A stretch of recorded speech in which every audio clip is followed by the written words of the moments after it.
Tuan-tuan, asid lauriknya sangat tinggi dan dia menyamai susu ibu. Cik Azmi, saya ada satu soalan. Soalannya adalah kenapa ramai orang sekarang ni selalu terkena gangguan sihir? Apakah puncanya? Assalamualaikum warahmatullahi wabarakatuh. Terima kasih. Kita jumpa lagi. Terima kasih banyak-banyak. Sebelum itu saya nak perkenalkan diri saya dululah. Nama saya Azmi bin Bajuri.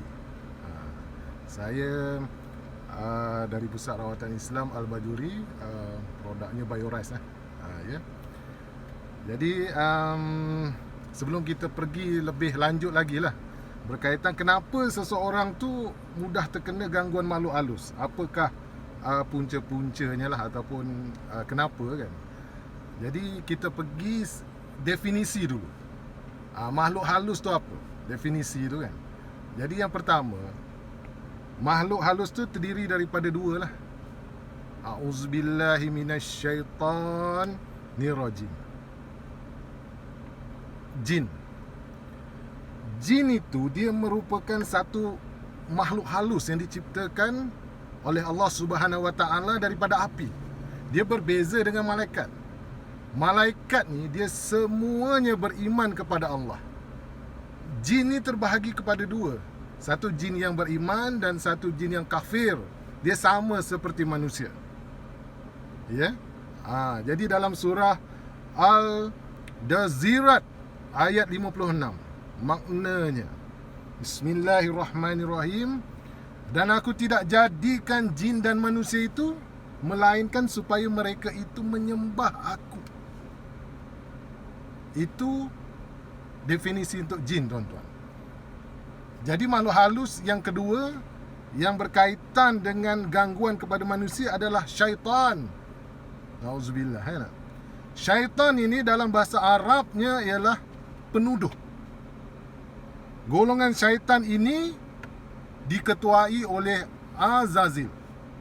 Tapi selepas mereka ni ingkar, Azazil ni ingkar kepada Allah Subhanahu Wa Taala, maka disebut iblis laknatullah. Nauzubillah. Jadi konklusinya, maksudnya kesimpulannya tuan-tuan, daripada definisi ini ialah kerja utama syaitan dan jin ini ialah menyesatkan manusia. Dia sesatkan kita, ya tak tuan-tuan? Nauzubillah, hendaknya kita tergolong, sahabat-sahabat, termasuk diri saya, ya tak? Saya menyeru diri saya menyeru sahabat-sahabat janganlah tergolong dalam golongan orang-orang yang sesat ini. Tidak kira selagi dinamakan manusia, ya, sama ada golongan bangsawannya, golongan marhain dan sebagainya, akan diperdayakan oleh jin dan syaitan ini, tuan-tuan. Jadi persoalannya, apakah defend ataupun pertahanan pada badan kita untuk mengelakkan daripada gangguan syaitan dan jin ini, tuan-tuan. Jadi kita rujuklah kepada Al-Quran dan Sunnatullah. Kita tengok Rasul Allah, apa yang dilakukannya. Banyak, sangat banyak. Tapi kita ambil satu perkara yang kecil sahaja. Tak payah cerita besar-besar. Dia banyak faktor. Jadi saya ambil faktor nampak kecil tetapi besar nilainya. Artinya, apa dia? Dari faktor dari segi pemakanan. Pemakanan sunnatullah. Tuan-tuan, sahabat-sahabat, kawan-kawan saya menyeru kepada diri saya menyeru kepada kawan-kawan dan sebagainya. Kita tengok apakah makanan-makanan yang pernah disebut. Bukan yang pernah disebut sahaja, tetapi terdapat di dalam Quran. Apa dia, tuan-tuan? Ya. Di dalam Quran surah Ibrahim ayat 24 ayat 26 menyebut, ya, surah Ibrahim 24-26 menyebut, di antara pohon-pohon di tempat kamu itu akan ada pohon yang melepasi pohon-pohon lain, di mana berbuah tidak bermusim, akarnya kuat mencengkam bumi.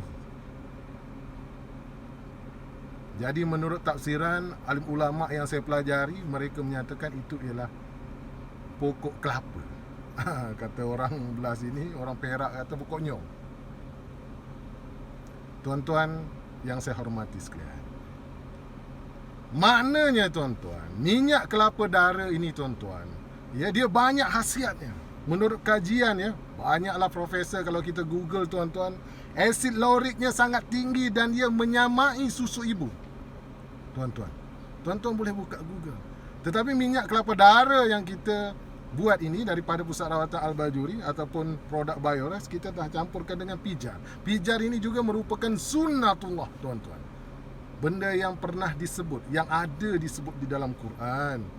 Jadi sudah tentu tinggi nilai dia tuan-tuan. Ada khasiat yang tertentu tuan-tuan untuk tubuh badan manusia dan untuk mengelakkan daripada gangguan makhluk halus tadi. Tuan-tuan, yang kedua tuan-tuan, ya, Al-Manna pernah diturunkan semasa zaman Nabi Allah Musa. Dalam surah Al-Baqarah ayat 57. Di dalam Quran, ya, menyatakan bahawa safran itu adalah wangian surga. Air Zam-Zam itu adalah minuman syurga. Dan Al-Manna itu adalah makanan syurga. Ini disebut di dalam Quran tuan-tuan.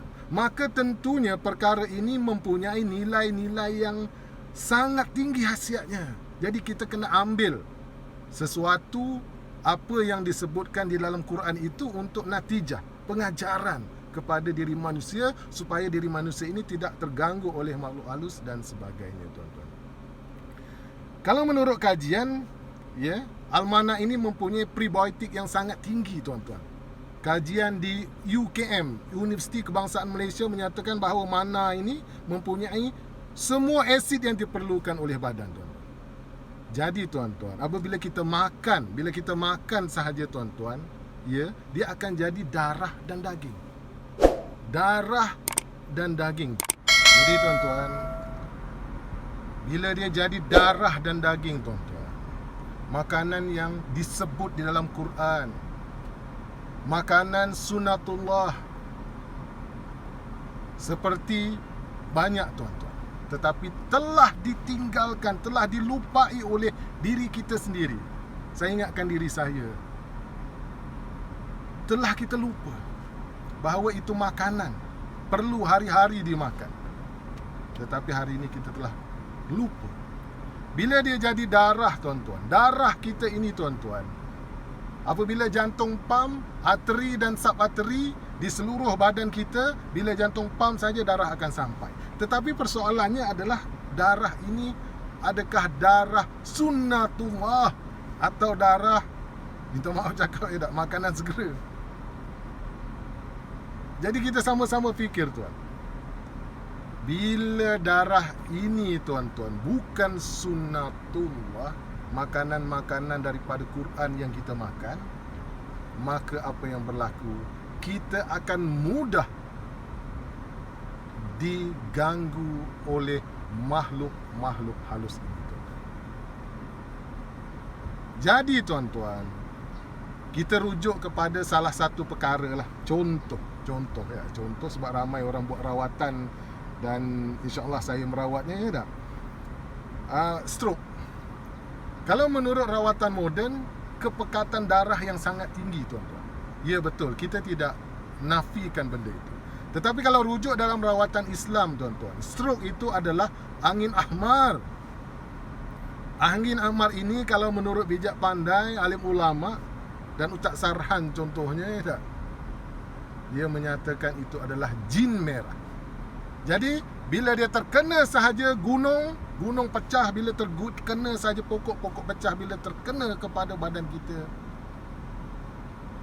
kena stroke sebelah badan. Jadi tuan-tuan, bila terkena stroke ataupun angin ahmar itu, apa yang berlaku? Dia telah berada di dalam badan kita. Jadi kita kena keluarkan dia. Macam mana nak keluarkan tuan-tuan? Gunakanlah makanan sunnatullah ini tuan-tuan. Tapi ramai bila dah terkena stroke, mereka putus harapan dan sebagainya. percayalah, setiap penyakit itu ada penawarnya, ada ubatnya. Itu Allah janjikan, tuan-tuan. Maka saya syorkan, ya tak? Kalau saya cerita tadi minyak kelapa darah dan almana itu sepanjang tempoh rawatan saya, alhamdulillah, ya tak? Semua dengan izin Allah Subhanahu Wa Taala. Tuan-tuan yang saya hormati sekalian, kita wajib jaga diri kita daripada terkena daripada sesuatu musibah yang tidak baik daripada Allah Subhanahu Wa Taala.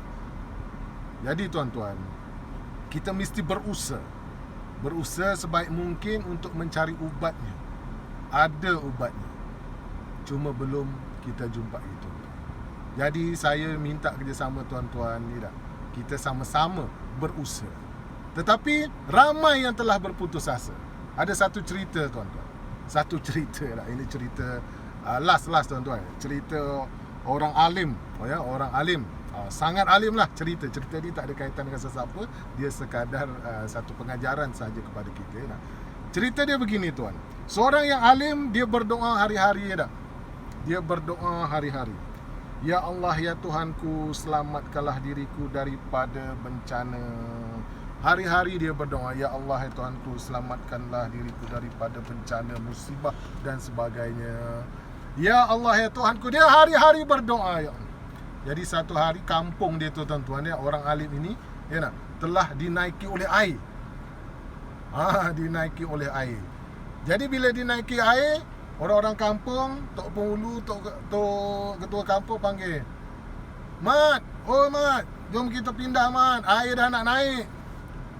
Orang alim ni cakap apa? Tak apa, Allah ada, Allah akan tolong saya. Pergilah kamu.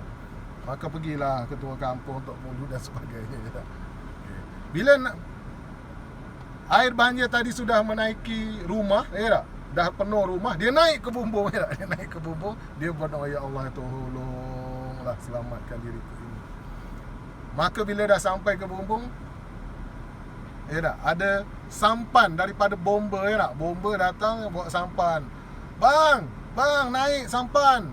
Nanti dah nak banjir habis tenggelam abang mati nanti. Orang alim tu jawab apa? Tak apa. Allah ada, Allah akan selamatkan saya. Maka bomba tadi pun berlalu dengan sampan dan sebagainya. Last kali, tuan-tuan, dia dah bumbung dah habis, dia berdiri, ya tak? Dia masih berdoa, ya Allah, ya Tuhanku, tolonglah hamba-Mu ini daripada musibah ini. Maka tuan-tuan, bila helikopter datang, dia panggil, pakai pembesar suara, hello bang, naik bang tangga tu bang, kami nak selamatkan abang. Apa orang alim tu menjawab? Dia cakap apa? Dia cakap, tak apa, helikopter, pergi, tak apa, Allah akan selamatkan saya. Maka sudahnya bila banjir, dia mati, tak? Mati dalam keadaan banjir tu, tuan-tuan. Jadi tuan-tuan, dia berjumpa dengan Allah. Dia tanya kepada Allah, wahai Allah, aku sembah kamu siang, malam, pagi, petang, subuh, tengah hari, senja, ya tak? Tetapi kenapa engkau semasa aku mohon kepada engkau, banjir tempoh hari kau tak selamatkan aku dan aku mati? Allah jawab, aku telah selamatkan kau, tetapi engkau tidak memahami cara penyelamatan aku. Bukankah aku telah hantar ketua kampung? Bukankah aku telah hantar kepada kamu bot bomber? Bukankah telah aku hantar kepada kamu helikopter? Kenapa kau tak naik? Maka tuan-tuan, natijah pengajaran kecil yang kita ambil daripada cerita ini ialah akan ada orang datang cuba untuk mengubati tuan-tuan yang sakit. Mungkin tuan-tuan yang datang kepada orang itu yang sakit dan sebagainya. Tetapi masalah yang berlaku, pesakit lagi pandai daripada orang yang merawat, ya tak? Orang merawat itu dia telah berguru, telah belajar bertahun-tahun. Jadi di situ tuan-tuan terus berusaha. Sesungguhnya Allah itu akan menolong orang-orang yang sabar. Dan insya-Allah setiap orang yang tuan-tuan jumpa itu akan hilang penyakit tuan-tuan sedikit demi sedikit. Dan tuan-tuan akan jumpa dengan penawaran. Semuanya kehendak Allah Subhanahu Wa Taala. Jadi saya mohon ampun dan maaf kalau ada bahasa-bahasa saya yang kurang menyenangkan. Saya berkongsi pengalaman sahaja. Belajar dan terus belajar daripada orang yang lebih alim, lebih berpengetahuan daripada saya. Terima kasih. Sekian, wabillahi taufiq wal hidayah. Assalamualaikum warahmatullahi wabarakatuh. Kita jumpa di episod seterusnya, InsyaAllah.